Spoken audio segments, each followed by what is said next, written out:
Hang on a second, Jeff. You got your top plate? I do. Take the Wi-Fi 3 down. Take off the top and bottom. Okay, so 70 and what? Hey y'all, this is Clark from Windy Hill Foundry. Do I do that? Yeah, you do. That's all I Hey y'all, this is Clark from Windy Hill Foundry. We got some folks over here doing some construction, and welcome to the channel. We got a bunch of stuff to show you this week. Y'all enjoy.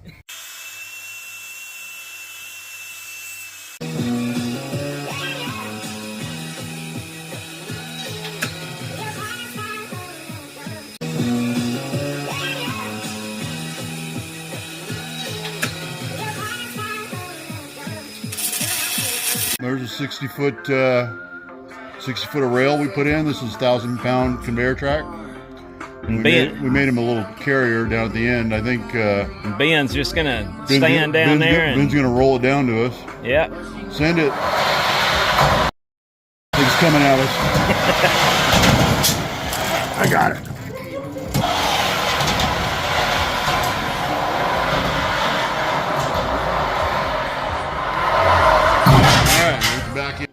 I needed it done, and it just wasn't going to happen unless Stan stepped in and got it done. And the main purpose for this is to not only dump molds, the heavy molds are too heavy to pick up, but it's also eventually going to be my ladle trolley. So I'm going to be pouring straight from this. You're going to make some kind of a yoke or something so you can tip and pour and stuff. Yep. So, yep, I'm very happy with this, guys. I'm thrilled. So this is a ladle that I'm fixing to chop up. I already cut the bottom outer layer off.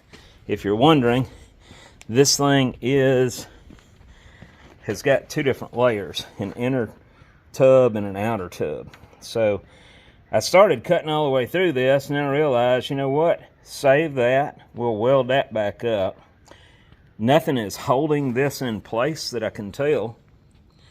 So we're going to take and cut just into the first section of this, and then take this whole piece out of here. This outer shell is the only thing I need, and I don't need the pouring lips.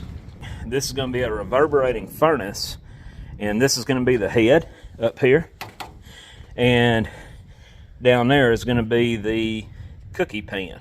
If you don't know what I'm doing, you'll figure it out later. Alright guys, we have this thing cut, so I'm going to lower it down now and hook the chain to this, and hopefully that's going to pull right out.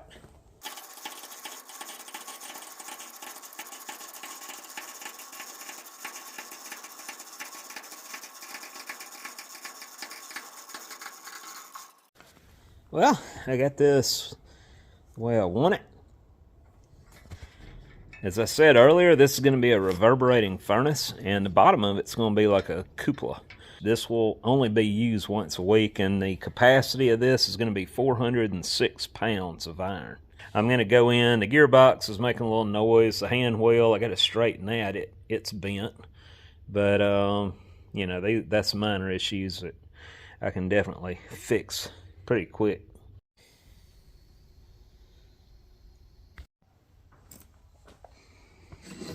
Gotta fill this hole.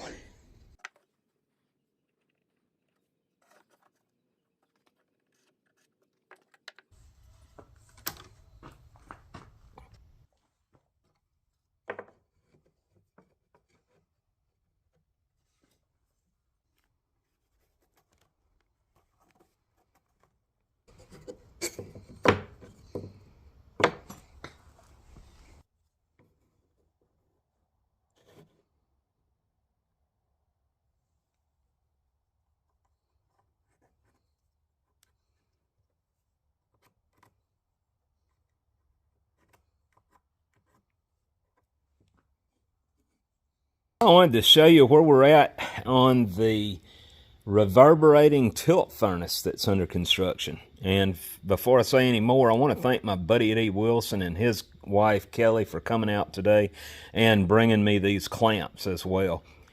He donated them to Windy Hill Foundry, and we were in desperate need of them. I've got 5 on this side, 5 on the other, and 2 others I couldn't find a place to clamp on yet. But this furnace, it should be up and running, if it's going to work, very soon. And I have no reason to believe it won't work. Switching over to this kind of furnace is going to do away with the crucibles that we keep going through. First step is to ram the head. Right now you're looking at the ladle upside down. The head of it is down there, and we already have it formed out. Everything's sealed up. All I got to do tomorrow is get the refractory rammed in it and wait a week, let that cure, and then we will ram up the sidewalls of this. If this works, it's going to be a huge game changer. I have taken the lid off, what was forming the top, and I'm not too happy with what I'm seeing right now. This is very porous. It shouldn't look like this, but it does. So I went ahead, Eddie's brought some shellac out here the other night, so I went ahead and sealed this surface with that and tried to help it slow down on its cure time. And on the other side, it looks like it's supposed to. If you go around here, all this is nice, and it's not as porous on this side. Now I do have a crack right here and a crack right there. That's probably not going to be a problem. We won't know till we actually do this, but the refractory wall on the liner here, I still got to go back and weld lugs in around the side to retain that. And because that's going to be, all this is going to be suspended hanging this way. The thing that worries me about the cracks is I'm laying my brake rotor on this slab right here as the exhaust goes up and preheats the rotors. I'm worried that's going to just fall out on me. I hope I'm wrong.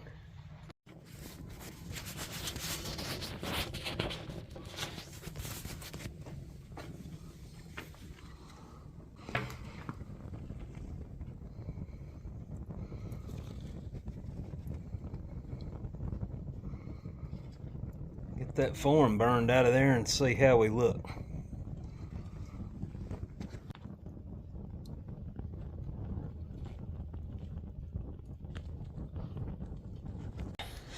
I can't thank my buddy Eddie enough for these clamps. They are coming in very handy today.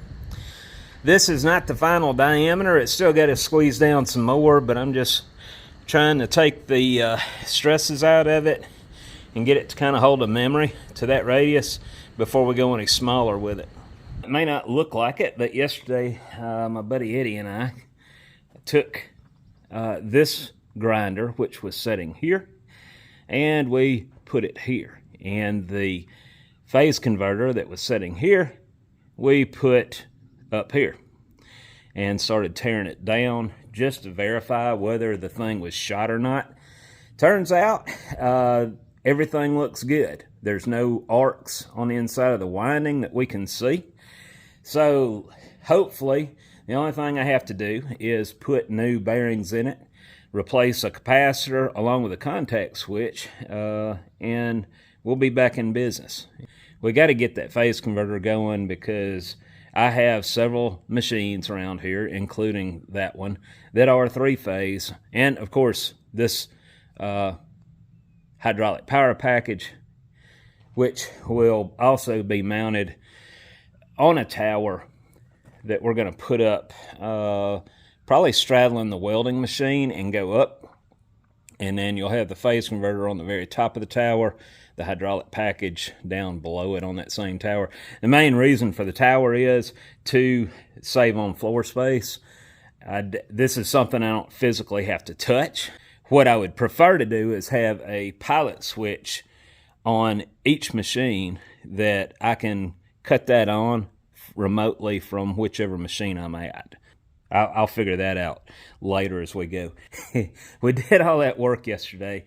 Eddie brought his electric winch, which is a huge time saver, and we just tied off to the rafters directly overhead to lift stuff up. And I gotta tell you, before we had this thing pulled apart, we had it on a 2-wheel dolly, and it was just way too much weight for that little cart. And Eddie, I don't know what happened, but he almost got catapulted into that wall when he lost the center of gravity with the 2-wheel cart, and that thing started counteracting. It literally threw him up in the air. He was standing on top of the handle of the 2-wheeler trying to keep it from doing that, and it just slung him up there. Luckily, he didn't get hurt. Unfortunately, I did not get that on video. Another buddy of mine has an excavator, and it looks like we may be doing this as early as next weekend. We're going to be digging a pit in here, right here at this furnace.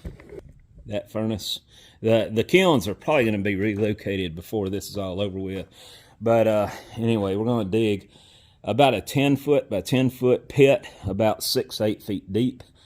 We're bringing in an excavator for that, and with the remainder of dirt we're going to have left over, we're going to see how this floor slopes down about a foot in places from where I'm standing. We're going to level all this and build all that up. So what does that mean we have to do now?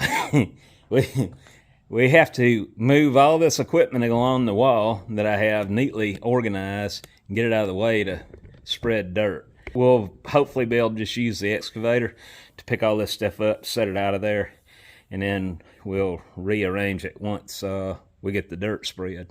The pit is going to be for pouring cannons and cool stuff like that. We have some big bales we want to pour that are around 400 or 500 pounds. Yeah, we got a big dream ahead of us on that, and it's very slow steps, but it's all going to play out. Now, as you know, Stan Zinkoski of Barzy Industrial, he and his guys put this rail in, and it goes all the way into the building, another 35 feet, 36 feet, and that's going to be from my main iron furnace to run up and down. We're going to put a second trolley, which is a little heavier duty, directly over the pit here. That's going to run in this y-axis here. So that will be for the pit and picking up any real heavy ladles if need be. We'll be pouring in 2 axes in this place, along the blue line and along this trolley line that's going to be going this way, not at the same time. All right, so I just put my second coat of oil-based paint on this. This is the core, and it started out with me cutting rings and segments and gluing them up, and Eddie took them from there, and he's got an attachment. He was able to just fasten them down on his bandsaw and cut circular rings out of them. From there, I bought some 1/4-inch Luan, however you pronounce it, and I started off by forming it around this barrel. Not much, just I soaked it good and just let it kind of stress relief, so to speak, all the way around that barrel radius, which is still bigger than the core, but at least it put me in a ballpark. So once I got it to where it would relax in that radius, then I took it off the barrel, and I have, you can see one of the legs, I have 3 legs where I went ahead and got this ring concentric with the bottom ring. Now, the way I did that is I just made a big old wooden V-fixture on the floor, and I kept the bottom ring rolling around inside the V as I moved the top ring in and out against a stationary vertical piece to watch it. And I got the deviation, this is 2 wooden rings, guys. I got the deviation within a 1/4 inch. So from there, I went ahead and screwed it in its location, and then I started wrapping the Luan, whatever you call that plywood, around the 2 rings, gluing it about every 3 or 4 inches all along there. up and down, and I worked it from the top to the bottom all the way around to make sure I didn't have my wrap running off location. Now, because the cylindricity of the core rings was not perfect, like I said, there was about a 1/4 inch movement there. I did not start off with the very end and start wrapping it. I split the difference and went like this is the seam, so I went 180 degrees, and that was my starting point. On the floor is a reference plane to keep this plywood from doing a helix, and by the time it gets to the end, be off the ring by that much. So I counteracted that by splitting the difference and starting in the center and working my way both directions around to glue this up with the mini clamps that my buddy Eddie gave me. So we have this glued, and this is going to go inside here, and we're going to have to do some clay work to seal it off to where we don't have any escape, especially around here where the exhaust is. And from there, we're going to start ramming the refractory, hopefully tonight, but I still have to do some work yet. I cut the tweer location in the wrong place over here. It was supposed to be right here, and I said, well, I'll just make do with it there. But no, because of the concepts of the way the burner's going to work in relation to the design of that exhaust, it doesn't need to be directly under it. It's got to be over here. With that said, I'm going to work on cutting a new hole over here. As a matter of fact, it's not even going to be a round hole like that. I was going to go with that, but I'm going to go ahead and make a little box that comes out of the side of the furnace that the tweer enters. And the refractory is not only going to just ram the lining here, it'll go up in that box, and I'll have a good refractory packed box. I've done that on some other furnaces before, and it works really well. So I'm going to have to weld a plate over that one, and so I'll probably just cut a square plate out on this side, put it on that side, and weld it up. All this is going to be done today as the paint's drying on the core. So I have the pieces cut for the box for the flange, and we're just going to cut a square hole to match that flange. We're going to weld the flange directly over the hole and use the square piece to weld over that hole. So we're going to go ahead and get it right after all. I got my pieces cut. They're not perfect. I'm using a right angle grinder. I don't have a coal saw, and I don't do enough of that kind of work to justify having one. If I wanted to waste a lot of time, I could take and put it on my metal shaper in there, set those on a 45, and put a precision mill on them. So I already got all the pieces cut. Had to recut several pieces because I got my lefts and rights wrong, but now we need to set up the welding table. Yes, my station here is also a welding table, all in one. So we're going to just take a calibrated flat surface there, put it in my vise, because my vise will just barely grab it. We're going to lay these upside down, like so.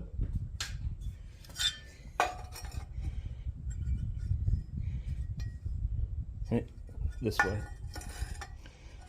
And I'm going to put it kind of over the center, like that. And now that I've have this about where I want it, yeah, looks good. Now, some of these miters have some pretty good sized gaps, so I did these with a cutoff wheel, so I could do things like this. I could switch this piece out and this piece out to see if it does any better. And no, it actually starts creating more problems. So we'll put these two back because that looked pretty good.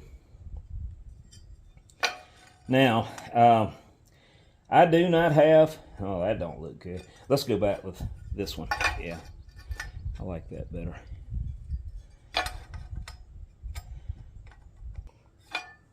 Let's just keep playing around with it and seeing if things will balance out here.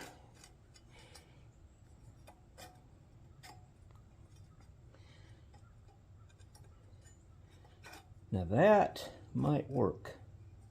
Now this flange is going to be a tweer. It's going to have an opening going through it the same size as this piece of pipe.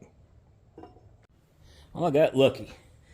You know, Eddie just gave me all those really nice clamps, and I found these crappy ones here.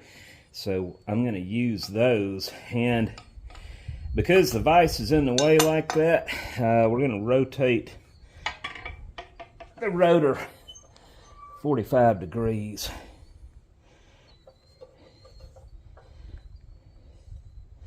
To keep from messing my arrangement up. That ought to work. Now I can put clamps on all four sides and hold this thing together, I think. This is ready for me to go ahead and tack weld, and I got away from not ruining any of those new clamps Eddie bought me. Make sure I cut my helmet on this time. About blinded myself last time with this.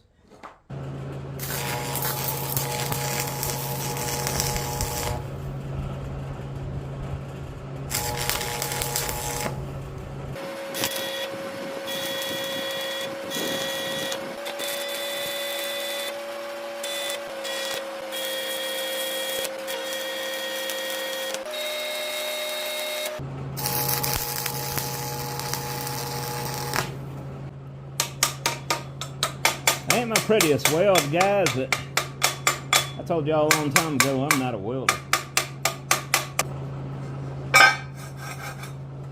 Alright, so it shouldn't have stored on me now. I'm just going to put a clamp on it because that cast iron will soak up a lot of the heat on the back side.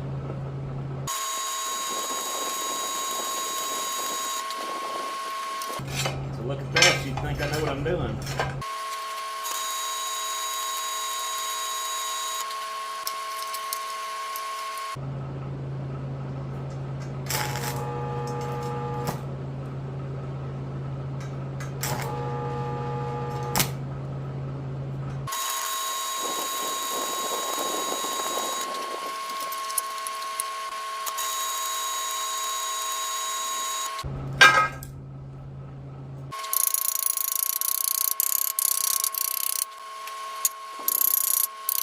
Yeah, that don't look bad at all.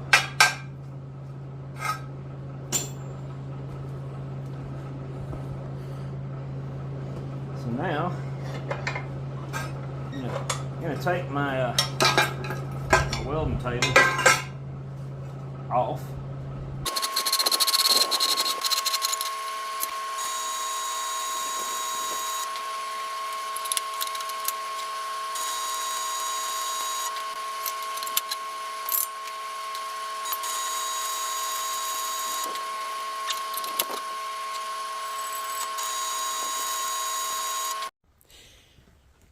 All right, so we have a flange made.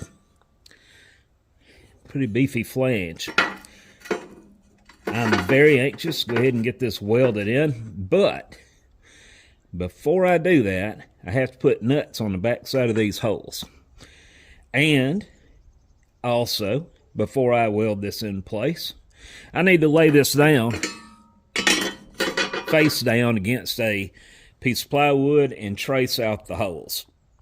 I did not measure those. I just set up a guide on the drill press, and I just started punching holes about in the middle and somewhere right on the ends. To look at it, you'd probably think I laid them out, but I didn't. So with that said, I have to transfer this layout over to a template. When we get ready to make the mating flange to fit this interface,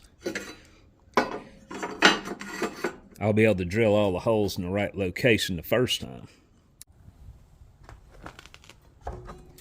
All right, that'll take care of that.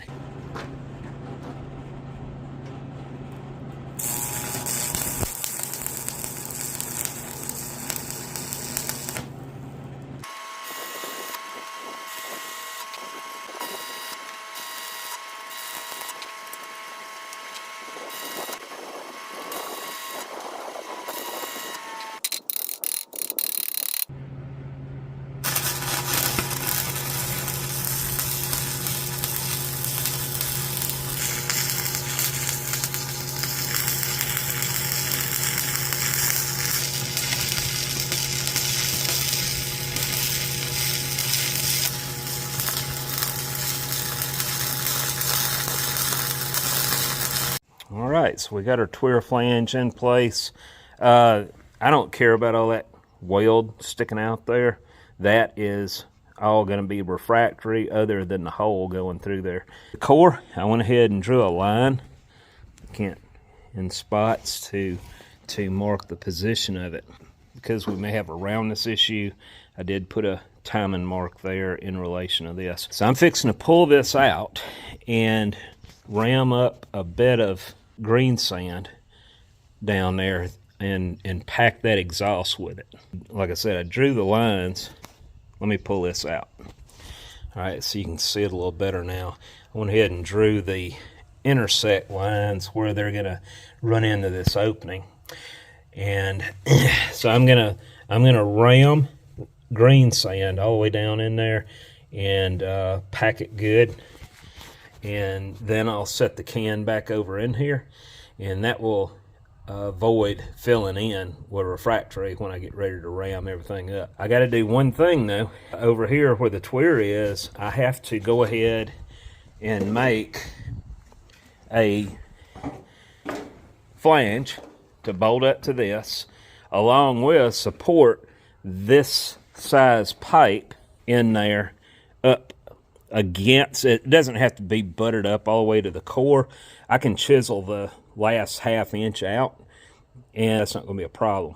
But I've got to get that done before I go any farther. So that's the next step.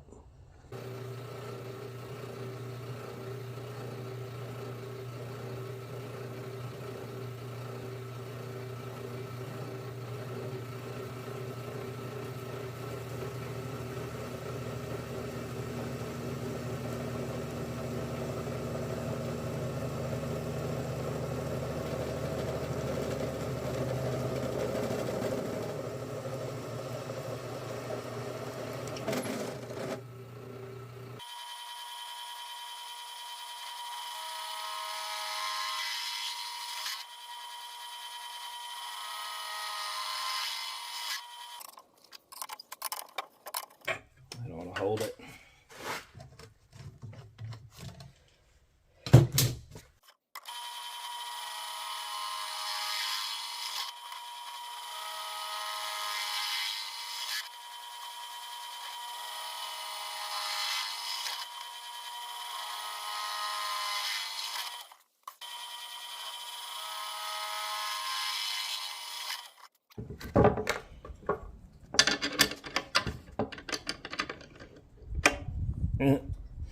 See, the nuts are bigger than the head.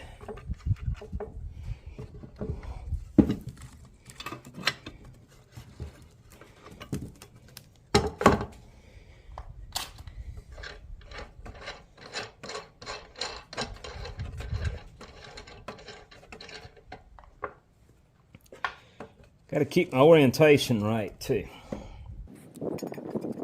So that way I know that I have the template laying just like that on that plate, and I'm not flip-flopping it. 1, 2, 3, 4, 5, 6, 7, 8 different ways that could possibly fit. It's very important that I go ahead and mark that.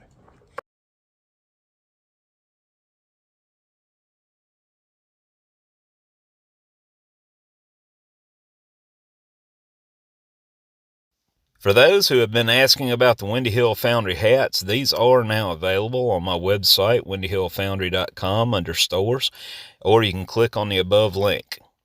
These are on the pricey side, but keep in mind the shipping is included. Have a good day.